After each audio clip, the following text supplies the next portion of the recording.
रिजु का विलोम क्या होगा? रिजु का विलोम हो जाएगा वक्र। विलोम का अर्थ क्या होता है? विपरीत अर्थ देने वाले शब्द। क्या इनमें से अश्लील, अश्लील शब्द का विलोम क्या होगा? कहलाते हैं विलोम। विलोम का मतलब उल्टा। कृतज्ञ, कृतज्ञ का विलोम है अकृतज्ञ, संवेदनशील, कृतघ्न या जड़। ठीक है, तो कृतज्ञ आप लगा के यश, जैसे कि ऐश्वर्य, यश। ठीक है, अपयश। अमित शब्द का विलोम बताना है। अमित शब्द का विलोम कौन सा होगा? सुमित, कुमित, परिमित या दुर्मित। इन तीनों में, इन चारों में से क्या होगा? तो ये तीनों ही गलत है। ठीक है। नमस्कार दोस्तों, स्वागत है आप सभी का आपके अपने चैनल एजुकेशन फॉर इंडिया पे। मैं दीपा आज आपको पढ़ाने जा रही हूँ हमारी हिंदी की क्लास का तीसरा टॉपिक, जिसमें से पहला पर्यायवाची, दूसरा लोकोक्ति एवं मुहावरे कंप्लीट हो चुका है। ये तीसरा होगा विलोम शब्द। तो आज मैं आपको पढ़ाऊंगी विलोम शब्द और इसी टॉपिक के अंत में आपको प्रैक्टिस क्वेश्चन भी कराए जाएंगे। ठीक है, तो चलिए शुरू करते हैं। विलोम, विलोम का अर्थ क्या होता है? विपरीत अर्थ देने वाले शब्द क्या कहलाते हैं? विलोम। विलोम का मतलब उल्टा। रामचरितमानस में आए इस पंक्ति से, अयोध्या कांड की इस पंक्ति से भी हम आपको बता सकते हैं। हानि लाभ, जीवन मरण, जस अपजस, विधि हानि। ठीक है, हानि लाभ, हानि लाभ मतलब फायदा और नुकसान।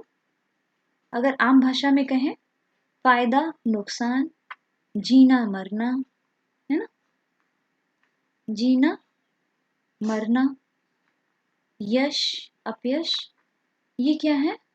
ये विपरीत अर्थ प्रकट कर रहे हैं। अर्थात विलोम शब्द क्या होते हैं?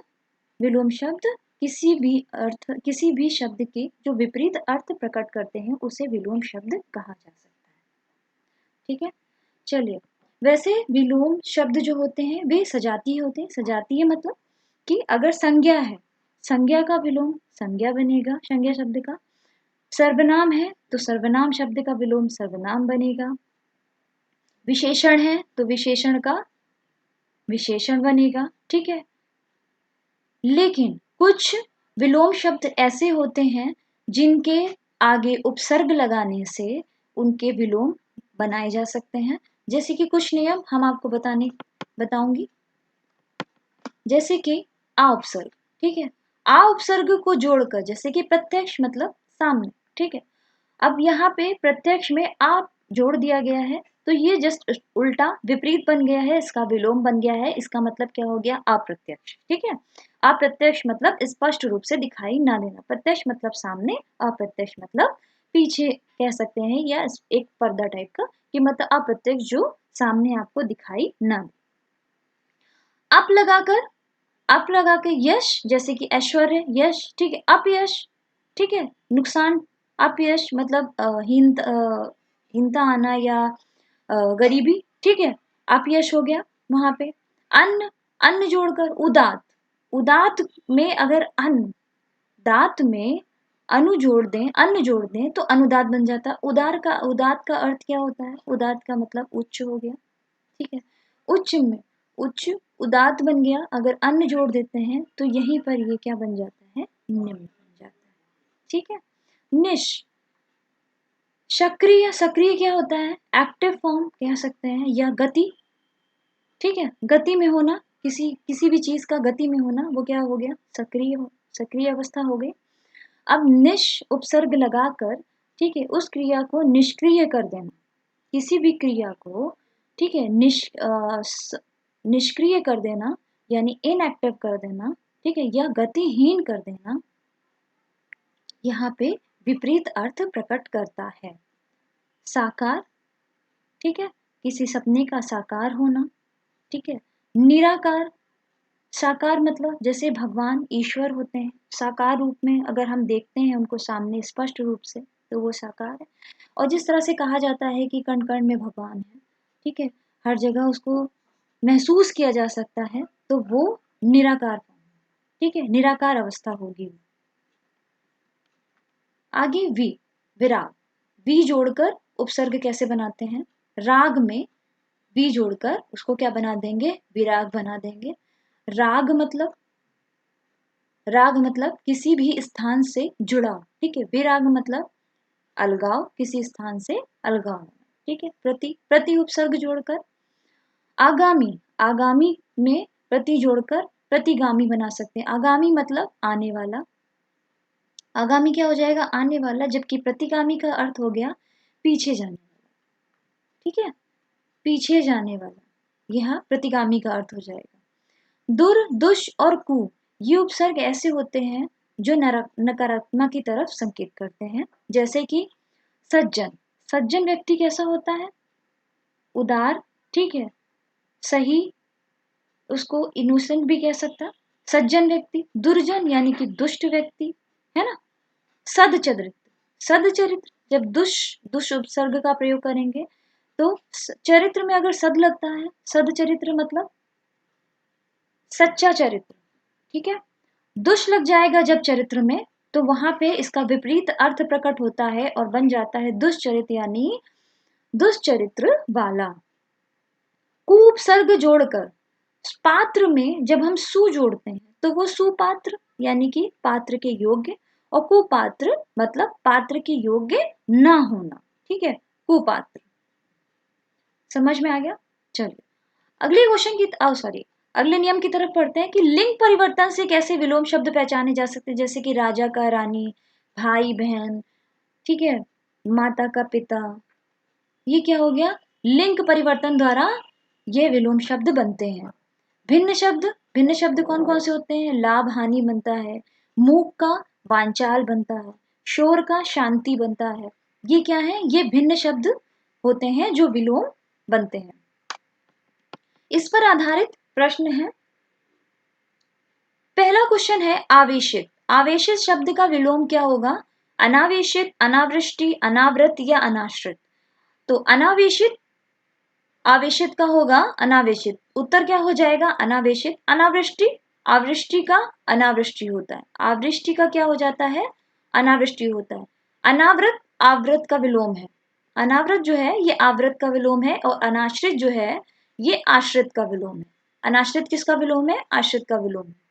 इसी तरह से दूसरे क्वेश्चन पर आते हैं, पाश्चात्य। पाश्चात्य शब्द का विलोम क्या होता है, पौर्षत्य। पाश्चात्य का विलोम क्या हो जाएगा, पौर्षत्य। ये देखिए एक वर्ड दिया हुआ है यहाँ, पारदर्शी। अभी मैंने बताया था कि जब आ उपसर्ग लगा लेते हैं तो वहां पे इसका विलोम बढ़ जाता है, तो पारदर्शी का क्या हो जाएगा, अपारदर्शी। ठीक है। अगला क्वेश्चन है अनुरक्त। अनुरक्त का विलोम है अनुरक्ति, विरक्ति, अनर्थ या विरक्त। अनुरक्त, अनुरक्त का हो जाएगा विरक्त। जैसा विलोम दिया है उसी तरह से ही उसका विपरीत अर्थ भी बनेगा, विरक्ति मत करिएगा, ठीक है। अनुरक्त का विरक्त होगा, ठीक है, अनुरक्ति का विरक्ति होगा। ये सामने आप देख रहे हैं, अनुरक्ति का विरक्ति विलोम हो जाएगा। अनर्थ, अनर्थ किसका विलोम है, अर्थ का। अनर्थ किसका विलोम है, अर्थ का विलोम है, ठीक है। नेक्स्ट क्वेश्चन पर आते हैं। अधिकृत शब्द का विलोम है, अधिकृत शब्द का विलोम क्या होगा, अधि शब्द अनाधिकृत, अनधिकृत, अनाधिकारिक या प्राधिकृत। तो ये मात्रा का ध्यान दीजिएगा, क्योंकि कभी कभी हम एग्जाम में यही गलतियां, माइन्यूट सी गलतियां होती है, लेकिन हम क्या ये गलतियां कर जाते हैं और बाद में समझ ओ ये गलती हुई थी। तो अनधिकृत होगा, याद रखिएगा, अधि, अधिकृत, ठीक है। यहाँ पे कोई भी बड़े आ की मात्रा नहीं है, इसको इस तरह से याद कर सकते हैं कि यहाँ छोटे आ का उपयोग हुआ है, तो यहाँ पे भी कहीं पर भी बड़े आ की मात्रा नहीं होगी, अन्न का प्रयोग होगा। अना इसमें नहीं जुड़ेगा, अन्न उपसर्ग जुड़ेगा, ठीक है। अनधिकृत, याद रहेगा, अनधिकृत। अगला क्वेश्चन है अभिज्ञ। अभिज्ञ का विलोम है अज्ञ, प्रज्ञ, तज्ञ या चतुर, ठीक है। तो अभिज्ञ का विलोम अज्ञ होगा। अभिज्ञ का विलोम क्या होगा, अज्ञ होगा। अभिज्ञ का विलोम अनभिज्ञ भी होता है, अभिज्ञ का विलोम अनभिज्ञ भी होता है, ठीक है। अज्ञ का विलोम, अज्ञ का विलोम प्रज्ञ भी होता है, अज्ञ का विलोम प्रज्ञ भी होता है। यानी कि हम ये कह सकते हैं कि अभिज्ञ का पर्याय या समानार्थी शब्द क्या हो सकता है, प्रज्ञ, ठीक है। कृतज्ञ, कृतज्ञ का विलोम है अकृतज्ञ, संवेदनशील, कृतघ्न या जड़, ठीक है। तो कृतज्ञ का यहाँ पे विलोम होगा कृतघ्न, ठीक है। कृतज्ञ का विलोम क्या होगा, कृतघ्न, जड़ का चेतन होता है। ठीक है, चलिए नेक्स्ट क्वेश्चन की तरफ। ये अभी मैंने बता चुकी हूं।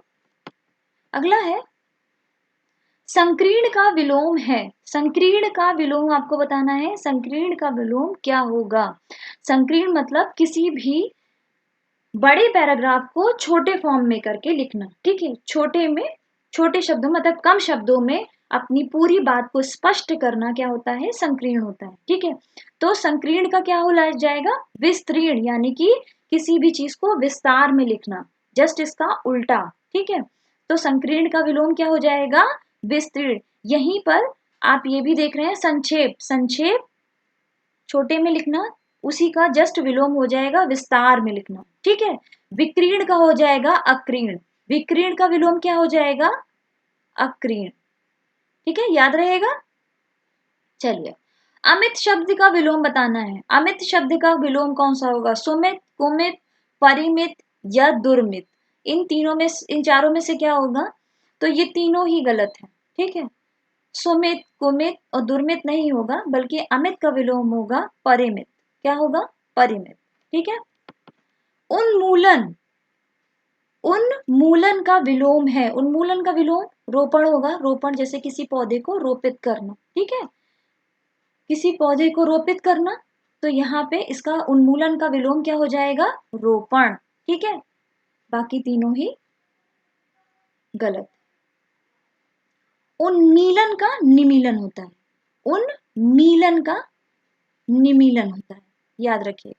ईप्सित शब्द का विलोम है। ईप्सित का क्या हो जाएगा? अनीप्सित हो जाएगा, अभीप्सित, अभीप्सित, अदीप्सित या कुत्सित। ठीक है, क्या होगा इनमें से? तो ईप्सित का विलोम स्पष्ट रूप से अनीप्सित हो जाएगा। क्या हो जाएगा? अनीप्सित। अगला क्वेश्चन है, इनमें से अश्लील, अश्लील शब्द का विलोम क्या होगा? इसमें अ उपसर्ग जुड़ा हुआ है। ठीक है, तो यहां से आपका उत्तर मिल जाएगा अगर आप ये उपसर्ग पहचान लेंगे। अ उपसर्ग जुड़ा हुआ है, इसका मतलब है सलील के आगे अ उपसर्ग जोड़ के इसका विलोम बनाया गया, तो इसका उत्तर क्या हो जाएगा? सलील। उत्तर क्या हो जाएगा? सलील। ठीक है, अर्जन, अर्जन मतलब कमाना। ठीक है, तो खर्च करना यानी कि व्यय। अर्जन का क्या हो जाएगा? व्ययन। ठीक है, अनर्थ बता ही चुकी हूं, अर्थ का अनर्थ, है ना। अमृत, अमृत का क्या हो जाएगा? अमृत का विष। ठीक है, चलिए नेक्स्ट क्वेश्चन की तरफ। रिजु, रिजु का विलोम क्या होगा? रिजु का विलोम हो जाएगा वक्र। उत्तर क्या हो जाएगा? सी। रिजु का विलोम वक्र।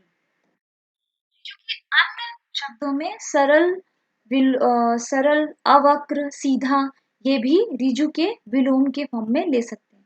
साधारण का क्या हो जाएगा? असाधारण। आ उपसर्ग लग के इसको विपरीत यानी विलोम बनाया जा सकता है। समान का असमान। विरक्ति का अविरक्ति। अविकृति, विकृति का अविकृति। ठीक है, परिश्रम, परिश्रम का क्या हो जाएगा? परिश्रम का विलोम आश्रम, विश्रम, विश्राम या विश्रांत। तो परिश्रम का विलोम हो जाएगा विश्राम। ठीक है, विश्राम, परिश्रम मतलब कठिन कार्य करना और विश्राम मतलब आराम। ठीक है, तो परिश्रम का विलोम क्या हो जाएगा? विश्राम। विश्राम जो होता है, विश्रांति एक विशेषण शब्द है। क्या है? यह एक विशेषण शब्द है। So thank you class. आज मैंने आपको विलोम शब्द बहुत ही छोटे से इंट्रोडक्शन के साथ आपको कंप्लीट कराया है, और जो जो गुंजाइश है, जितना इसमें नियम जो आ सकते हैं, जो सरल तरीके से आप विलोम को जान सकते हैं या इनको आइडेंटिफाई कर सकते हैं, मैंने वो विलोम कराए हैं। प्रैक्टिस करवाइए, और एग्जाम से पहले आपको और भी क्वेश्चंस की प्रैक्टिस कराई जाएगी, जो एग्जाम में यूपीएससी पेट के एग्जाम में आने की पूरी पूरी संभावनाएं होंगी। ठीक है, सो थैंक यू क्लास। मिलते हैं अपनी नेक्स्ट क्लास में। कमेंट सेक्शन में बताइएगा आपको क्लास कैसी लगी, और प्लीज सब्सक्राइब करना मत भूलिएगा, और प्लीज शेयर भी करिएगा। Thank you so much.